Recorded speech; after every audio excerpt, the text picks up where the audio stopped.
یہ کویسچن لے لیتے ہیں. بھائی نے پوچھا تھا کہ گالی کی سزا کیا ہے.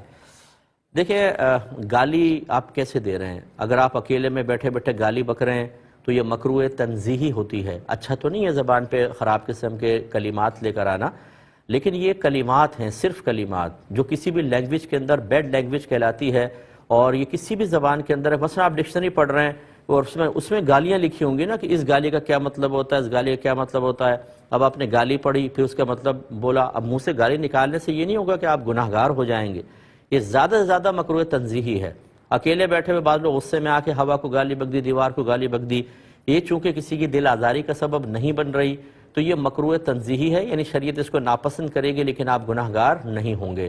ہاں کسی مسلمان کو گالی دینا، نبی کریم صلی اللہ علیہ وسلم نے ارشاد فرمایا کہ مسلمان کو گالی دینا کفر ہے. یعنی کفر سے مراد آپ دار اسلام سے باہر نہیں ہو جائیں گے، لیکن یہ بہت بڑی ناشکری ہے اور ایک مسلمان کی عزت نفس کو مجروح کرنا، اس وجہ سے آپ گناہ گار ہوں گے. لیکن ایسی کوئی روایت نہیں، میں نے نہیں پڑھی کہ مسلمان گالی دے اور حدیث میں وہ نبی کریم نے فرمایا ہو کہ اس مسلمان پر بچھو مسلط ہو جائے گا یا دیگر چیزیں. یا میں بارہا آپ کو سمجھا چکا ہوں کہ جتنی بھی اکثر یہ قرآن میں جہنمیوں کے سزائیں بیان ہوئیں یا حدیثوں میں عذابات قبر بیان ہوئے، جیسے سفر معراج پہ سرکار گئے، اگر آپ نے اس میں بتا دیا کہ میری امت پہ یہ گناہ ہو رہا ہے، پھر تو اس مسلمان کو اس میں شامل کریں گے، ورنہ وہ تقریباً سزائیں کفار کے لیے بیان ہوئی ہیں.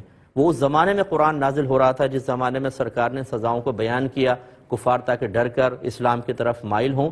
ہاں جہاں پر امت کے بارے میں سرکار نے فرما دیا کہ میری امت کے کچھ لوگ ایسے تھے، اس کا مطلب وہ مسلمانوں پر سزا جاری ہوگی.